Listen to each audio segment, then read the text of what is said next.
오늘은 서로 용납하는 사랑, 서로 용납하십시오 라고 하는 제목으로 하나님의 말씀을 듣겠습니다. 사람들은 인생을 열심히 사는 이유가 조금 더 행복하게 살기 위해서입니다. 저는 열심히 살아서 나중에 비극적인 인생, 고통스러운 인생을 살고 싶습니다. 그런 사람은 아무도 없어요. 우리 젊은이들이 열심히 돈 들여가면서 공부하는 이유도 행복을 위해서 공부를 하고 있고요. 그리고 지금 고통을 참는 이유도 앞으로의 행복을 위해서 사람들은 고통을 참습니다. 그런데 이 인간의 행복이라는 게 굉장히 아이러니합니다. 뭐가 아이러니하냐면 우리는 보통 행복을 내게 돈이 들어오고 내가 명예를 얻고 내가 쾌락을 얻는 것이 행복이라고 생각하지만 진정한 행복은 그런 데 있지 않고 오히려 내가 고통을 당하지만 남들이 기뻐할 때, 내가 고통을 당하지만 누군가 유익을 얻을 때 더 큰 행복을 얻게 되는 경우가 있어요. 대표적인 예가 이제 선물입니다. 선물인데 여러분들은 선물 받는 거 좋으시죠? 모르겠습니다. 저 같은 경우는 선물을 받는 게 굉장히 좋은데 정말 객관적으로 비교를 해봤을 때 선물을 받는 것보다 주는 게 더 행복했어요. 여러분들 어떠세요? 사실은 이 선물이라는 게 희한합니다. 받는 사람도 기분이 좋지만 주는 사람들은 받는 사람보다 훨씬 더 행복해요.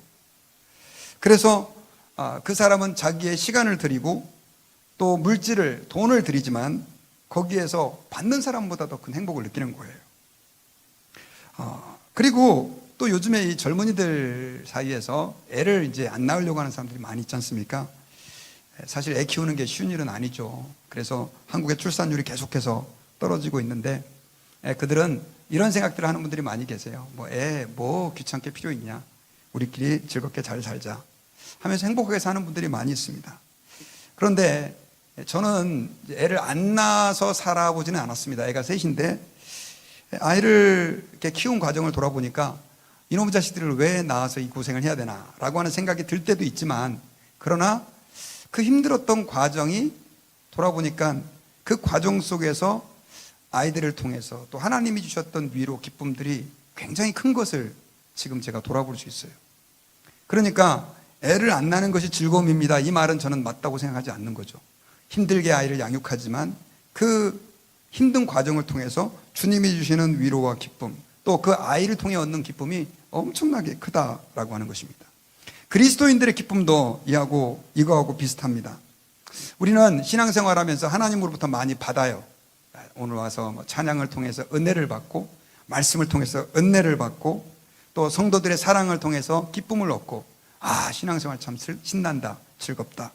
그런데 그거보다 더 큰 기쁨이 있습니다. 그게 바로 뭐냐면 성도들을 위해서 희생하는 거예요. 그리고 내가 그 성도들을 섬기느라고 고난을 겪을 때 거기에 더 큰 기쁨과 하나님의 위로와 즐거움이 있다는 것입니다. 많은 성도들이 목회자인 제게 이렇게 물어보는 분들이 계세요. 목사님, 목회가 힘드시죠? 이렇게 물어봐요. 저는 옛날에 잘 모를 때는 목사님들이 일주일에 한 번씩 설교만 하고 그리고 성도들이 다 목사님 존중하니까 목사가 굉장히 괜찮은 직업인 줄 알았습니다.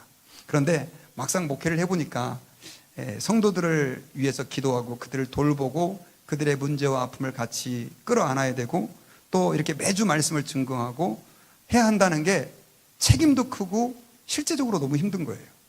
그래서 진짜로 제가 존경하는 어떤 목사님은 빨리 은퇴한 이유가 너무 힘들어서 그렇게 은퇴하신 분들도 계십니다. 저도 솔직히 말씀드린다면 그런 마음이 있습니다. 그런데 만약에 목사님 다시 태어나도 목회를 하겠습니까? 이렇게 묻는다면 저는 이 질문을 직접 받아보지 않았지만 설교를 준비하면서 해봤는데 만약에 내가 할 수 있다면 또 그 일을 하고 싶다 이런 생각이 들어요. 왜 그러냐? 여러분, 제가 힘든 것만 얘기했지만 저는 목회자로서 성도들이 이해할 수 없고 알 수 없는 그 기쁨들을 너무 많이 겪었기 때문에 경험했기 때문에 그렇습니다. 힘들고 어렵지만 그 힘들고 어려운 일을 선택했기 때문에 하나님이 주시는 위로, 또 성도들에게 통해서 받는 사랑들, 특별히 성도들이 말씀의 은혜를 받고 하나님의 말씀을 가르쳤는데 그들이 변화된 삶들을 그렇게 사는 모습들을 바라봤을 때 이거 참 즐거운 일이구나 하는 생각들을 제가 참 많이 했습니다. 제가 내년이 되면 사역을 한 지가 만 30년입니다. 전사부터 시작해서 24살 때부터 제가 사역을 했거든요. 긴 시간인데 참 짧은 시간이 아닙니다.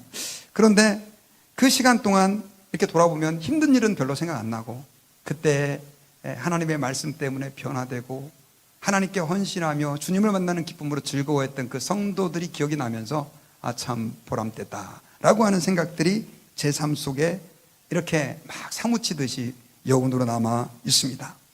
그래서 저는 여러분, 목회자뿐만이 아니라 신앙생활에 있어서도 성도들이 조금 더 한 차원 높은 신앙생활을 하기를 원한다면 그저 말씀에 은혜 받는 것, 또 성도들에게 사랑을 받는 것, 혹은 어떤 뭔가를 통해서 내가 받는 위로, 이런 것보다는 우리가 예수님의 말씀대로 비록 그 길이 좁은 길이지만 십자가의 길을 가고 나를 희생하고 내가 양보하면서 살 때 하나님이 주시는 더 큰 능력과 은혜를 경험할 수 있게 된다는 것입니다. 오늘 본문에서는 이에 근거하여 우리에게 로마서에서 결론적으로 우리에게 중요한 당부를 하고 있습니다. 그게 바로 뭐냐면 약한 자의 약점을 우리 예수 믿는 사람은 담당해야 된다는 것입니다. 우리 1절을 같이 한번 2절과 읽어보겠습니다. 시작. 믿음이 강한 우리는 마땅히 믿음이 약한 자의 약점을 담당하고 자기를 기쁘게 하지 아니할 것이라. 우리 각 사람이 이웃을 기쁘게 하되 선을 이루고 덕을 세우도록 할지니라. 이렇게 기록하고 있어요. 자, 1절을 다시 보면 우리는 믿음이 약한 자의 약점을 담당해야 된다. 그리고 2절에는 나를 기쁘게 하는 대신 이웃을 기쁘게 하고 선을 이루고 덕을 세우도록 힘을 쓰라 라고 말씀하고 있습니다. 신앙생활 할 때 이런 얘기만 듣다 보면 야, 이건 내가 신앙생활을 이럼에도 불구하고 해야 되나?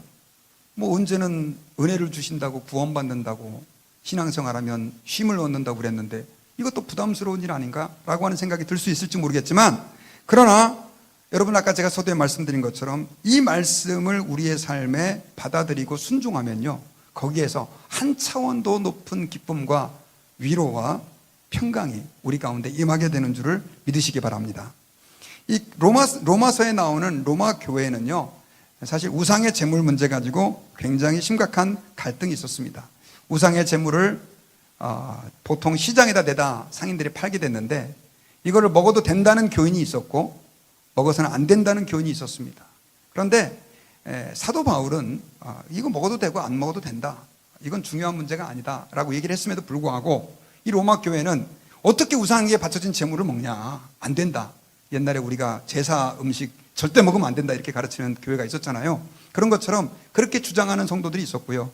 또 어떤 분들은 야, 그거 뭐 음식인데 무슨 문제가 돼, 뭐 맛있게 먹으면 되지, 감사함으로 기도하면 되는 거지, 뭐 세상에 음식 자체가 더럽고 깨끗한 게 어디 있어, 이렇게 생각하는 성도들이 있었어요. 근데 문제는 이들이 교회에서 서로 부딪히는 겁니다. 자유롭게 먹어도 된다는 사람들은 이 안 먹는 사람들한테 저런 펀더멘탈리스트, 근본주의자들, 지들만 예수 잘 믿는 줄 알아? 아유, 저것들은 왜 저렇게 꼴상사롭게 신앙생활 잘하는 척해, 이렇게 생각을 했고요. 그 다음에 그걸 갖다가 안 먹는 사람들은 어떻게 더러운 우상의 제물을 먹냐고, 저게 그러고도 크리스찬이냐고, 하나님의 사람이냐고 막 공격을 하고 비판을 한 거예요. 그러니까 여러분, 로마서가 얼마나 위대합니까? 가장 신구약 성경 중에서 다 없애고 하나만 남긴다고 한다면 로마서를 남겨야 된다, 이런 얘기까지 하는 분들이 계신데, 그 로마서에 로마 교회가 이런 말도 안 되는 문제 가지고 서로 갈등하고 있었다는 거예요. 그래서 사도 바울은 이러한 문제에 대해서 너희들이 음식 먹는 문제보다도 더 중요한 건 형제를 사랑하는 거다.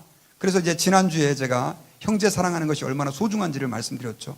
그 형제는 예수님이 피 흘려 피값으로 주고 사신 그런 하나님의 소유다. 어떻게 그들을 너희들이 시험 들게 하고 상처를 받게 하겠느냐, 이런 말씀들을 전했습니다. 그리고 오늘 본문에서는 조금 더 폭넓혀서 하나님 앞에서 형제를 사랑하는 것이 어떤 것인지, 어떻게 하는 것인지 구체적인 예를 들어서 말씀하고 있는데, 그게 바로 1절에 나오는 약한 자의 약점을 담당해야 된다. 나를 기쁘게 하지 말고 다른 사람을 기쁘게 하며 살아야 된다라고 하는 가르침입니다. 특별히 여러분, 약한 자의 약점을 담당한다라고 하는 말은 영어로 bear with the failing of the weak이라고 하는 표현을 사용했어요. 이 영어에서 bear이라고 하는 표현을 사용했는데, 이 bear는 그 짐을, 약한 자들, 약점이 많은 사람들, 문제투성이의 사람들을, 그 짐을 내가 같이 진다는 뜻이에요. 특별히 원문을 보면 바스타제인이라고 하는 헬라 단어가 쓰였는데, 이것은 약한 사람들의 그 짐을 내가 져주는 거예요. 이게 무슨 뜻이냐? 제가 이 원문을 연구하다가 생각난 사건이 있었어요. 그게 제가 신학교 다닐 때, 제 신학교 동창 중에는 굉장히 키도 크고 잘생겨서 정말 아이돌처럼 생긴 전사님이, 미남 전사님이 있었습니다. 그분이 저하고 친했어요. 그런데 이분은 목소리도 굉장히 중후하고 신앙도 좋고 잘생기고 모든 면에서 부족함이 없었어요. 그런데 한 가지 단점이 있었는데, 다리가 소아마비였었어요. 그래가지고 목발을 짚고 계속해서 생활해야 되는 그런 전도사님이셨습니다. 저하고 같이 신학교 다닐 때, 그 시대만 해도 90년대니까 한국에 지금처럼 장애인 시설이 잘 되어 있지 않았었어요. 제가 서울에 있는 총신대학교 다닐 때, 또 양지에 있는 총신대학교를 다닐 때 계단들이 많았는데 엘리베이터가 제 기호로는 없었어요. 그러니까 목발을 짚고 있는 분은 너무 불편한 거예요. 그런데 이 전사님은 목발 짚고 계단을 너무 잘 올라가요. 그런데 그렇게 목발을 짚고 계단 올라가는 모습을 옆에서 보면서 참 신기하다, 어떻게 이렇게 잘 올라가실까 하면서 한 걸음 한 걸음 그분의 그 목발 걸음에 맞춰서 제가 걸어갔던 기억이 나고요. 가방을 들고 있으면 무거우니까 옆에서 가방을 들어줬던 기억이 나요. 제가 직접 그분을 업고 계단을 오르지는 않았지만 그분의 스텝에 맞춰서 한 걸치 한 걸치 해서 혹시 넘어지지 않을까, 누가 주변에서 방해되지 않을까, 그런 마음으로 갔던 기억이 나요. 저는 이 장면이 오늘 본문의 연약함을 담당하는, 약점을 담당하는 것이라고 확신을 했어요. 그냥 그분의 스텝에 맞춰서, 그분의 속도에 맞춰서 가주는 거예요. 배려해 주는 거예요. 또 여러분, 한 가지 생각났던 사건은, 저는 한국을 왔다 갔다 하면 주로 싼 비행기를 타고 갑니다. 제게 있어서 좋은 비행기는 싼 비행기. 그래서 유나이티드 에어라인으로 거쳐서 가는 것도 타고, 그 다음에 하여튼 아메리칸 에어라인 한 몇백 불이라도 싼 거 이렇게 타는데, 옛날에 제가 저희 아버지가 한국에서 돌아가셨을 때 진짜 급하게 대한항공에 가서 제가 대한항공을 탄 적이 있어요. 미국 처음 올 때 대한항공 타고 왔고 처음 타봤는데, 제가 이제 10년이 넘게 만에 한국에 가봤는데, 제가 비행기 안에서 굉장히 놀란 게 있어요. 그게 뭐냐면, 미국 비행기의 그 플라이트 어텐던트, 그러니까 스튜어디스들하고 한국의 대한항공의 스튜어디스들하고 완전 다른 거예요. 어떻게 다르냐 그랬더니, 일단 예뻐요, 한국 그 스튜어디스들은. 그리고 옷도 참 정장이고 예쁜 사람들만 뽑아서 그런지. 근데 더 놀라운 거는, 이제 제가 그 좀 물 좀 달라고 불렀더니 그분이 이렇게 딱 오더니 제 의자 앞에서 무릎을 이렇게 탁 꿇으시더라고요. 그 치마도 긴 치마도 아니고 바지 입은 것도 아닌데 힐 신고 얼마나 불편해요. 그러면서 이렇게 눈높이에 맞춰서 이렇게 앉아갖고 저하고 얘기를 하는데, 저는 감동을 받았어요. 야, 위에서 이렇게 내리 깔아보지 않고 눈높이로 맞춰가지고 저한테 얘기해주는, 정말 작은 건데, 지금도 대한항공 그럽니까? 잘 모르겠는데 하여튼 그때는 그랬어요. 그래가지고 제가 정말 놀랐어요. 이게 나하고 맞춰주는, 내 눈높이에 맞춰주는 서비스구나 라고 하는 생각을 했습니다.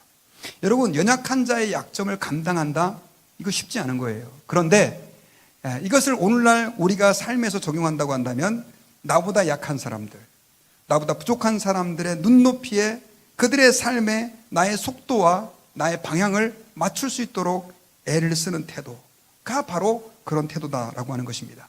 특별히 오늘 성경에서는 예수님이 바로 그런 분이었다라고 얘기하면서 예수님의 예를 듭니다. 예수님은 하나님 아버지와 100% 동등하신 분입니다. 믿습니까?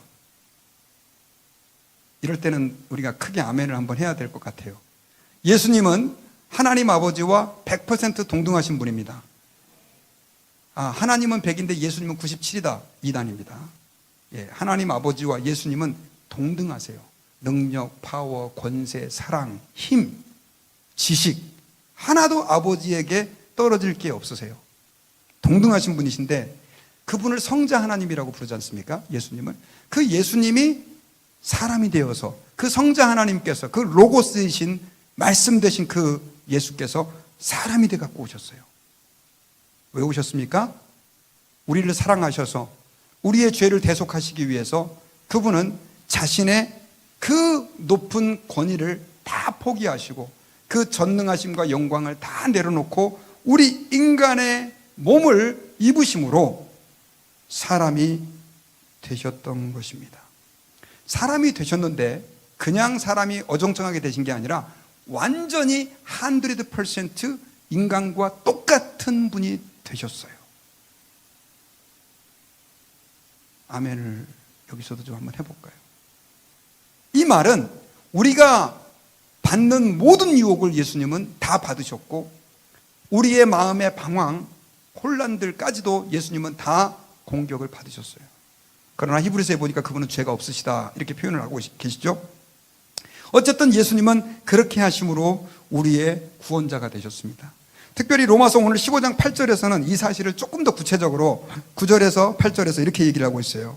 내가 말하노니 그리스도께서 하나님의 진실하심을 위하여 할례의 추종자가 되셨으니 이는 조상들에게 주신 약속들을 견고하게 하시고 이방인들도 그 긍휼하심으로 말미암아 하나님께 영광을 돌리게 하려 하심이라. 기록된 바 그러므로 내가 열방 중에서 주께 감사하고 주의 이름을 찬송하리로다 함과 같으니라. 자, 여기서는 예수님을 예로 들으면서 그 예수님이 어느 정도까지 낮아지셨느냐, 할례의 추종자가 되셨다라고 기록하고 있습니다. 8절에 보니까 할례의 추종자라고 하는 말은 예수님도 할례를 받으셨다는 거예요. 누가복음에 보면 예수님은 난지 8일 만에 할례를 받으셨습니다. 그런데 이 할례를 받는다라고 하는 개념은 오늘날로 말하면 세례를 받는다는 것과 같은 개념이에요. 하나님의 백성으로 죄악된 우리가 이제는 그 할례라고 하는 것은 요즘 말하면 포경수술이지 않습니까? 그렇게 함으로 언약 백성인 것을 인치는 과정이 유대인들에게서는 굉장히 중요했었어요. 그런데 하나님의 아들께서 아버지와 동등하신 그분께서 안 받으셔도 되는 할례를 받으셨다는 거예요. 더더군다나 세례 요한에게 예수님은 세례를 받으셨는데 세례 요한에게 세례를 받을 때 세례 요한이 이런 말을 했어요. 예수님, 제가 세례를 받아야 되는데 무슨 일이십니까? 하고 세례 요한이 예수님을 세례 주는 것을 주저했었어요. 근데 왜 세례 주는 것을 세례 요한이 주저했느냐? 그 세례는 내가 죄인이라고 고백하는 하나의 고백적 의미가 담겨져 있거든요. 예수님은 죄인입니까? 죄인이 아닙니까? 아니시죠. 그런데 죄인들이 받는 그 세례를 예수님이 받음으로 죄인의 한 사람이 되셨을 뿐 아니라 십자가에서 우리의 모든 죄를 대속하시고 그렇게 멸시와 천대와 저주의 죽음을 당하셨어요. 왜 그렇게 하셨느냐? 바로 우리를 사랑하셔서.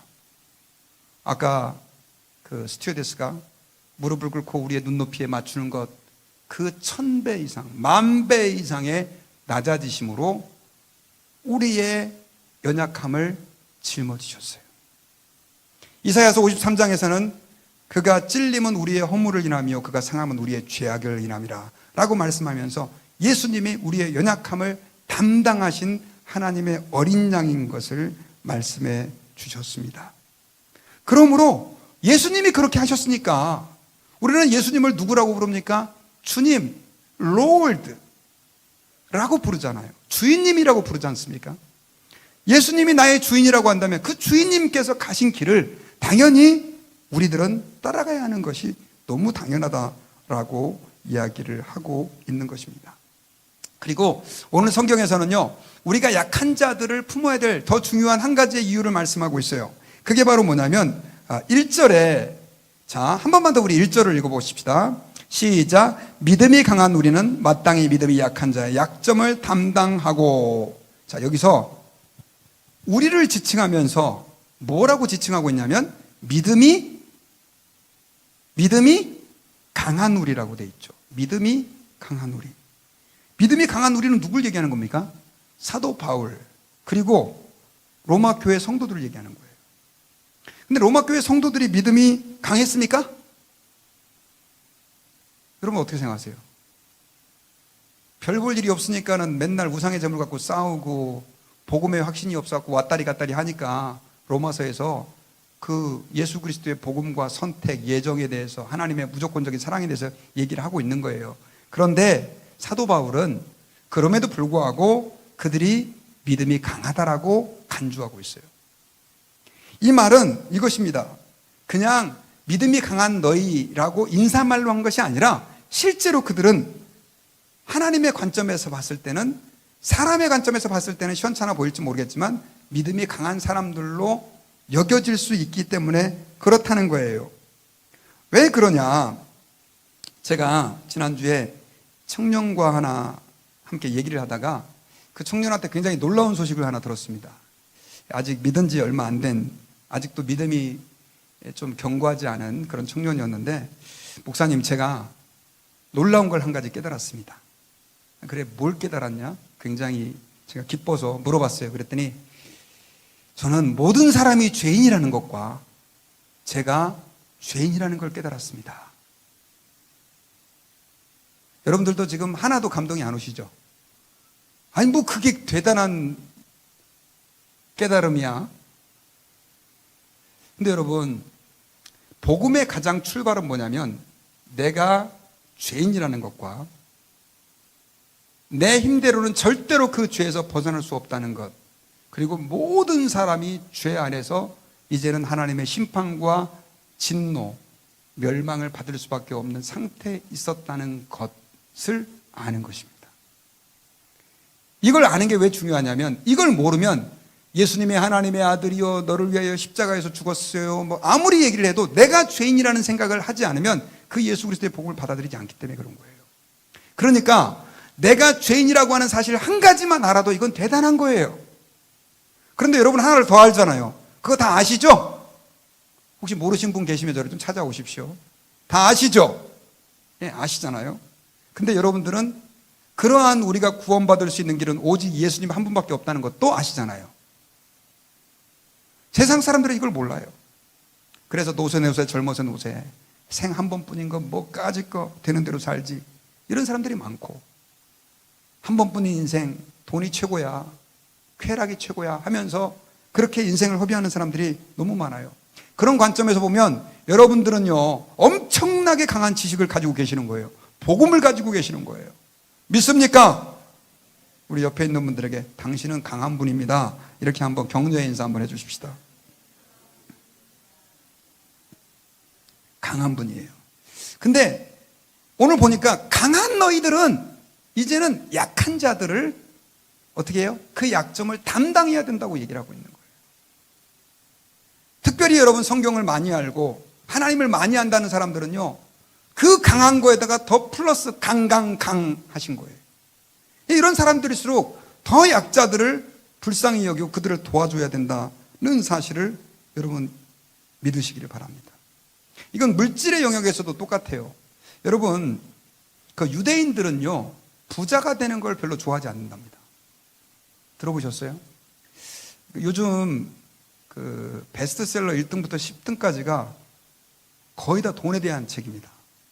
왜 이렇게 세상이 바뀌었는지 잘 모르겠지만, 저는 이제 베스트셀러를 이렇게 많이는 못 읽지만 그래도 거의 읽으려고 제가 애를 쓰고 읽는데 다 돈에 대한 얘기예요. 그래서 제가 팬데믹 기간 중에 돈에 대한 책을 좀 많이 읽게 됐습니다. 좀 여러분 용서해 주시고. 그런데 제가 놀란 것은 뭐냐면요, 그 중에서 제목은 기억 안 나는데 어떤 책에서 이런 얘기를 하더라고요. 유대인들은 부자가 되는 걸 좋아하지 않습니다.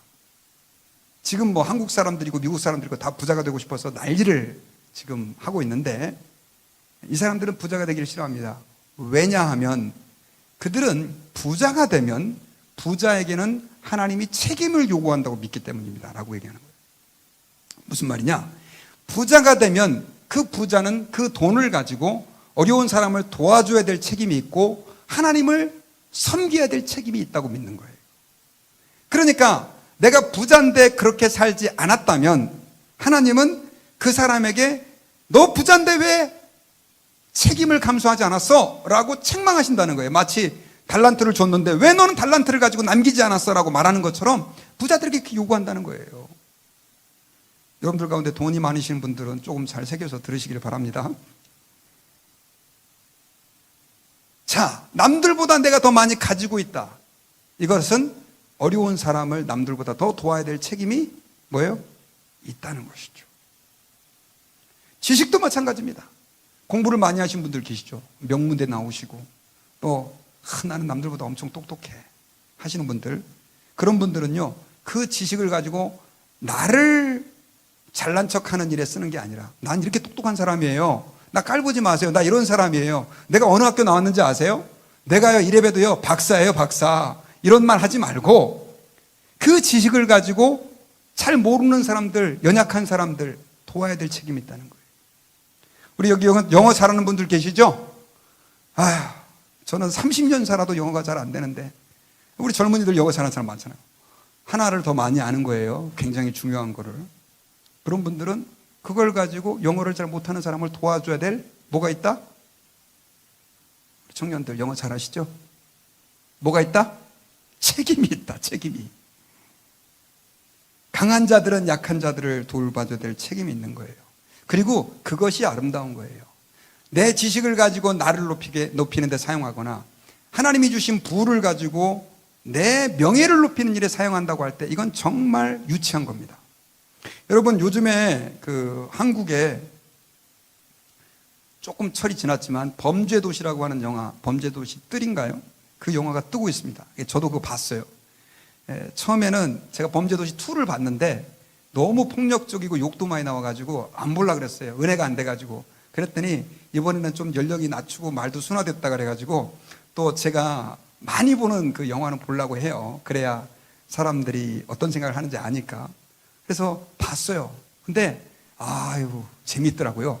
재밌는데 그 마동석이 자꾸만 그 능력이, 마동석이 주인공이잖아요. 그 마동석이 미국에 살다가 한국으로 다시 가가지고 연예인으로 뜬 사람인데, 전 처음에 저 사람 나왔을 때 저 사람이 무슨 연예인이야 이렇게 생각을 했는데 갈수록 인기가 좋아지고 있어요.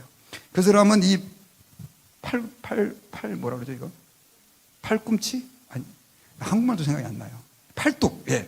팔뚝이 웬만한 사람 허리보다 굵답니다.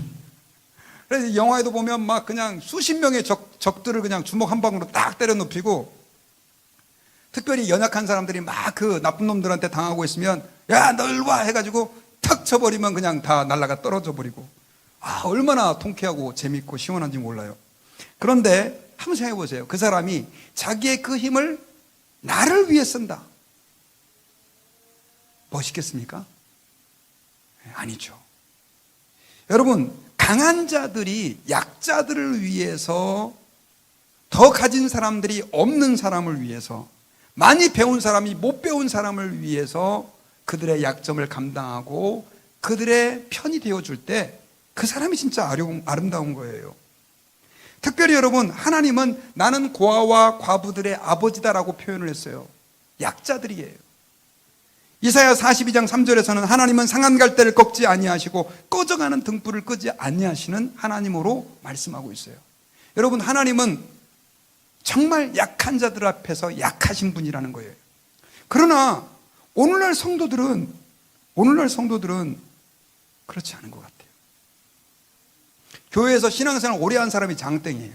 마치 군대에서 3달 먼저 들어온 사람이 이제 막 들어온 신병한테 야, 내 말 잘 들어야 너 군대 생활 편하다 막 이렇게 하면서 막 괴롭히는 것처럼, 교회도요 나름대로 보이지 않는 위계 질서가 있어요.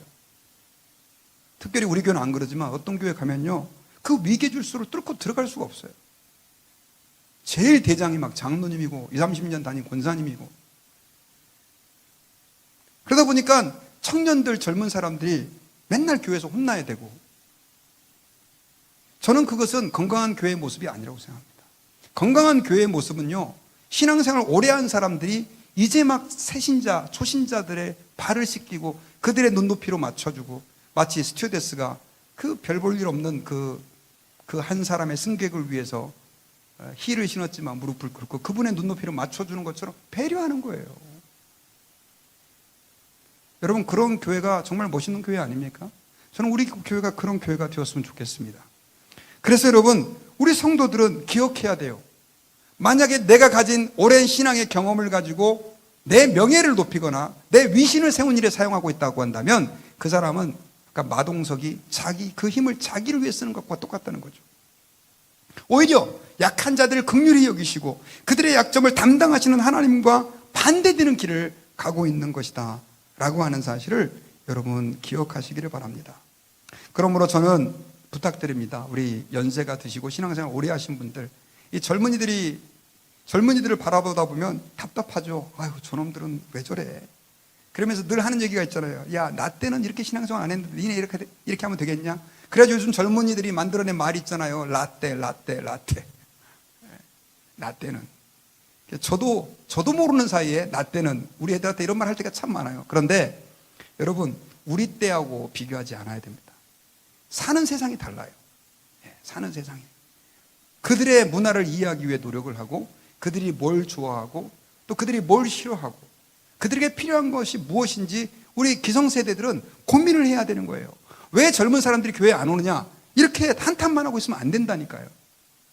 그리고 우리 부모님 세대에 계시는 분들은 자녀들을 이해하기 위해서 노력을 해야 됩니다. 너는 왜 이 모양이냐? 저도 지금 애가 3명이 있는데요. 정말 도대체 우리 자녀들 세대들 이해하기가 어렵습니다.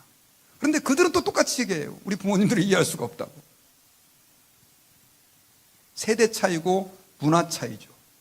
그것이 존재할 수밖에 없습니다. 그럼 누가 맞춰야 됩니까? 자녀들이 우리 어르신들에게 맞춰야 됩니까? 제가 볼 땐 죄송하지만 우리 강한 자들이, 경험이 많고 연륜이 많은 우리가 그들의 눈높이에 맞춰줄 수 있는 그런 가정, 그런 교회, 직장에서도 그렇게 될 수 있어야 한다고 저는 믿습니다. 물론 이것이 쉽지 않습니다. 그럼에도 불구하고 우리는 하나님 아버지 앞에서 이 마음을 구하고 이것을 위해서 애를 써야 된다는 사실을 기억해야 합니다. 또 자녀들의 입장에서도 마찬가지죠. 부모님들을 향해서 맨날 무슨 말만 하면 꼰대, 저러니까 꼰대라고 하지, 직접은 안 하지만, 또 어떤 자녀들은 부모님한테 대놓고 아빠 그래서 꼰대라고 그러는 거예요, 이렇게 얘기하는 아주 버르장머리 없는 젊은이들도 있어요. 근데 젊은 세대들도 정말 우리가 주님의 마음을 안다면, 사실 우리 부모님들은요, 이 미디어라든가 요즘 인터넷 이런 문화에 있어서는 사실 약자입니다. 아무리 노력을 해도요, 저는 정말 말 그대로 뱁새가 황새 쫓아가려고 하는 마음으로 열심히 배우는데도 불구하고 젊은 사람들 못 따라가요. SNS라든가 핸드폰이라든가 이런 문화들, 그것들을 이 젊은 세대들은 우리 어르신들을 이해하고 배려해 줄 알아야 돼요. 이것도 못해요, 막 이렇게 생각하면 안 된다는 거죠. 교회에서 가끔씩 어르신들이 조금 우리가 이해할 수 없는 행동을 한다 할지라도, 그래, 옛날 어르신들이 저럴 수 있지 라고 생각하고 이해해 주면서, 기도해 주면서 맞춰주면 이게 얼마나 아름다운 교회가 되냐라고 하는 것입니다. 그리고 그런 가정에서는 문제가 생길 수가 없다는 것이죠. 부부끼리도 마찬가지입니다. 남편은 아내를 이해할 수 있어야 돼요. 또 아내도 남편의 그 연약함을 같이 짊어질 수 있는 그런 가정이 되어야 한다는 것입니다. 그렇게 될 때 우리의 가정은 뭐 가정 세미나 많이 안 해도, 그것만 잘해도 아름다운 가정, 하나님이 기뻐하는 즐거운 가정으로 저는 회복될 수 있을 줄 믿습니다. 그런데 이게 사실 어려워요. 왜 어렵냐면, 제가 지난주인가요? 수필집을 읽다가 어떤 작가가 그런 이야기를 하나 했더라고요. 이 사람이 라디오 방송을 듣는데 우연히 방송을 듣게 됐다고 하면서 그 책에 이제 써놨어요. 미국의 어느 대학교에서 연구를 했습니다. 교수님들이 연구를 했는데, 부모가 자식에게 쏟는 관심과 사랑을 100이라고 했을 때 자녀들이 부모에게 얼마만큼 사랑과 관심을 쏟을까요? 이거를 통계를 냈습니다. 그런데 그 답이 충격적입니다. 부모가 자녀에게 쏟는 사랑과 관심을 100이라고 했을 때 자녀들은 부모에게 얼마를 쏟느냐? 혹시 청년들 감 잡을 수 있겠어요? 추측 20%. 정답은 0.7%입니다. 0.7%. 이 평균이 0.7%라는 거예요. 그러니까 부모가 돼봐야 심정을 안다는 말이 맞아요. 거기서 한 10% 부모에게 관심을 쏟다, 이런 아주 엄청난 효자입니다. 그러니까 이 말은 세대 간의 갈등을 극복한다는 게 거의 불가능하다는 얘기죠. 그런데 하나님이 은혜를 주시면 그게 가능합니다. 오늘 본문 로마서 15장 5절에 보니까 이런 표현이 기록이 되어 있어요. 같이 한번 읽어볼까요? 시작. 이제 인내와 위로의 하나님이 너희로 그리스도 예수를 본받아 서로 뜻이 같게 하여 주사 한 마음과 한 입으로 하나님 곧 우리 주 예수 그리스도의 아버지께 영광을 돌리게 하려 하노라. 여기 보니까 인내와 위로의 하나님이 너희들로 하여금 예수 그리스도를 본받게 해주시고 서로 뜻이 같게 해주셔서 6절에 한 마음과 한 입으로 하나님 곧 우리 주 예수 그리스도의 아버지께 영광을 돌리게 한다. 자, 내 힘으로는 할 수 없지만 주님이 우리 안에 임재하셔서 우리로 하여금 예수님을 본받게 해주시고 서로 뜻이 같게 해주시고 한 마음 한 입으로 하나님께 영광이 돌리는 삶들을 살게 해주신다고 얘기를 하고 있어요. 할렐루야. 사실 우리가 이렇게 해야 된다 저렇게 해야 된다 설교를 들으면 참 부담스럽습니다. 그러나 주님이 그렇게 하게 해주신다고 하니 이게 얼마나 위로가 되는지 몰라요. 특별히 5절에 보니까 이제 인내와 위로의 하나님이라고 얘기를 하고 있어요. 하나님을 인내와 위로의 하나님으로 소개를 하고 있습니다. 하나님은 우리를 향하여 엄청나게 인내하시고 우리를 위로하시는 하나님이라고 말씀하면서 그 하나님이 우리 안에서 그 일을 하게 해주실 것이라는 거예요. 우리가 내 힘으로 인내하고 내 힘으로 위로하는 게 아니라는 거예요. 사실 여러분, 우리가 사람들을 바라볼 때에요, 얼마나 답답하고 속이 상한지 몰라요. 여러분, 인간관계의 갈등은 다 이거예요. 야, 너 왜 이렇게 해? 너 이렇게 하면 안 되잖아. 이런 일들이 너무 많아요. 부모의 입장에서 보면 자녀가 너무 한심하고 저렇게 살면 안 될 것 같은데, 자녀의 입장에서 보면 텔레비에 나오는 부모님이 이렇게 안 하는데 왜 우리 부모님 이렇게 해? 오히려 그럼 아빠는 엄마는 부부끼리도 마찬가지죠. 당신 왜 여자가 이 모양이야? 당신은 남편이 돼가지고 왜 이 모양이지? 이런 일들이 갈등 안에, 가정 안에 얼마나 많은 갈등으로 자리 잡고 있는지 몰라요. 근데 여러분, 그런 문제가 없는 사람들이 거의 없어요. 사람을 바라다 보면 다 마음에 안 들어요. 다 마음에 안 들어요. 겉으로는 괜찮아 보이는데 다 안에는 뭐가 있냐면 가정 안에 서로에 대한 불만과 또 이 뭐라 그럴까요? 이 불평들이 있어요. 불평들이. 그래서 여러분, 약점을 짊어지나 이런 게 우리의 삶 속에서 녹아내리질 않는 것입니다. 이런 말씀이 기록돼도 우리가 그렇게 살기가 어려운 거예요. 그런데 인내의 왕이신 하나님이 내 안에서 우리의 마음을 주장하시면 이게 가능해질 것이라는 거예요. 왜 그러냐? 하나님은 여러분, 우리의 심장과 폐부까지, 생각까지 다 아시는 줄 여러분 믿습니까? 근데 여러분, 하나님이 여러분들을 다 아신다고 했을 때 화가 나시겠어요? 안 나시겠어요? 한번 생각해보세요. 오늘 이렇게 예배를 다 은혜스럽게 드린다고 하시는데 지난주에 어떻게 사셨는지 하나님 다 알 거 아니에요. 저는 잘 모릅니다. 그래서 여러분들 사랑하는 마음으로 설교하지만 하나님은 여기서 이렇게 여러분들 보고 계시면, 지난주에 그렇게 못된 짓 해놓고 그렇게 하나님을 믿는다고 하면서도 안 믿는 사람처럼 살아놓고 오늘 와가지고 찬양한다고, 저 가식적인 것들 내가 못 받아주겠어 라고 해버리시면 우린 벌써 끝났어요. 여기 찬양 부르시다가 다 돌아가셨어요. 근데 하나님은 다 알고 계시면서도 이해해 주시고, 그래, 니들이 연약해서 그렇지. 야, 세상이 참 많이 험해졌어. 그래, 그래도 나한테 와서 이렇게 예배하니까 내가 너무 기분이 좋아 하면서 다 모르시는 것처럼 이해해 주시는 거예요. 그런 인내의 하나님 때문에 우리가 지금 여기서 감사하며 살 수 있는 거예요. 그 하나님의 영이 우리 가운데 역사하잖아요.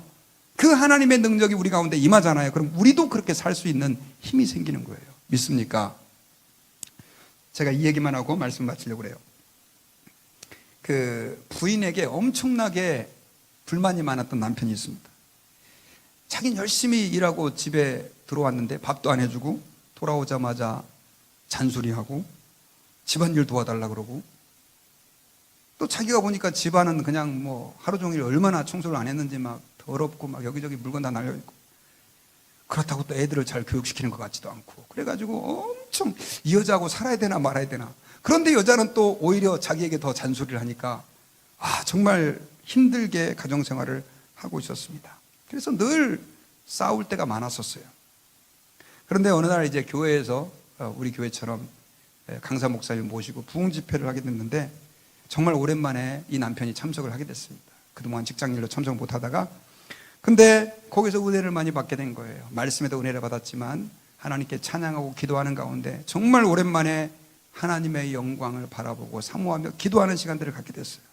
그렇게 깊이 기도를 하는데 갑자기 기도하다가 누구 생각이 떠올랐느냐? 그 못된 부인 생각이 딱 난 거예요. 근데 옛날에는 부인 생각만 하면 갑자기 치가 떨리고, 아유, 저 여자하고 내가 이혼해야 되나 말아야 되나, 이런 생각이 들었는데, 은혜를 받은 상태에서 딱 부인을 생각하니까 갑자기, 야, 부인이 힘들겠다. 내가 하루 종일 직장에 나가 있는데 그 어린애하고 씨름하면서 월급도 쥐꼬리만큼 갖다 주는데 얼마나 힘들고 어려울까 하면서 갑자기 부인이 막 불쌍한 생각이 드는 거예요.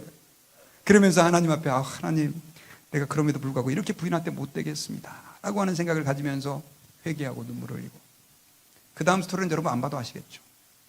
제가 왜 이런 말씀을 드리느냐, 여러분, 약자의 약점을 짊어지는 것은 교회에서 배워서 되는 게 아닙니다. 그 인내와 위로의 하나님의 영이 우리 안에서 충만하게 우리를 지배하면 그 마음으로 우리의 아내, 남편, 속 썩이는 자녀들, 부모님들, 또 교회 안에 보기 싫은 어떤 형제 자매 사랑할 수 있게 되는 거예요. 여러분, 이걸 믿으시기 바랍니다. 그래서 우리는 주님의 은혜로 충만해야 돼요. 여러분, 모나리자는요, 지구상에서 제일 비싼 그림입니다. 모나리자 아시죠? 그걸 가격으로 계산하니까 얼마냐면 40조 원입니다. 40조 원. 그러니까 한국말로 40조 원이고 영어로는, 미국 돈으로는 40억 달러, 40 빌리언 달러 정도 추정되는, 그거보다 더 비쌀 수도 있어요. 그렇게 비싼 모나리자 그림입니다. 그런데 그 모나리자 그림을 보는 사람을 대상으로 여론조사를 했는데, 그림을 그 프랑스에서 이제 보통 볼 수 있잖아요. 볼 수 있는데, 그 그림을 본 사람들이 정말 만족하십니까? 라고 하는 걸 물어봤더니 23%는 나는 그 그림이 마음에 안 든다는 거예요. 여러분, 그게 이해가 가세요? 아니, 그 비싼 그림을 보고도 마음에 안 들어 할 수 있다고 하는 게 인간입니다. 이 말은 우리에게 무엇을 알려주냐면요, 내가 아무리 잘해도 나에게 불만을 갖는 사람들이 생길 수 있습니다. 또 다른 사람이 아무리 잘해도 우리 인간은 이 통계에 의하면 23%는 그 사람을 싫어하는 존재라는 거예요. 100% 만족하지 않는 존재가 인간이에요. 그러다 보니까 우리 인간은요, 누군가 뭘 잘해서 만족할 수 있는 존재가 아니에요. 우리가 진정으로 사람을 사랑하고 그 사람들을 품을 수 있는 힘은 하나님의 은혜 아니고는 불가능한 것입니다. 우리가 특별히 오늘 본문의 말씀에 의존하여 약점을 담당하고 그들을 인내하며 기다려주는 거 불가능한 일입니다. 그러나 하나님이 우리에게 함께해 주시고, 예수 그리스도께서 아버지와 동등하시지만 하늘 영광을 버리시고 사람이 되셨다라고 하는 그 놀라운 은혜 때문에 내가 주의 백성이 되고 구원받고 은혜 받을 수 있었다는 것을 믿는다고 한다면, 우리가 삶 속에서 그것을 경험할 수 있다면 우리는 그런 사람들을 살 수 있는 것입니다. 로마 교회가 정말 별 볼 일 없는 문제 갖고 싸울 수밖에 없었던 것, 그것은 로마 교회의 문제가 아니라 우리의 문제이기도 해요. 우리는 이제 예수 그리스도를 묵상함으로 말미암아 우리를 위하여 사람이 되신 그 예수 그리스도를 늘 우리의 마음에 담고 그분과 동행함으로 말미암아 이제는 그 약한 자들의 약점을 담당할 수 있는 그런 은혜가 저는 생기게 될 줄 믿습니다. 오늘 이 시간 그 은혜를 구하고 그 은혜를 따라 사는 우리 모든 성도가 되시기를 주의 이름으로 축원합니다. 기도하겠습니다.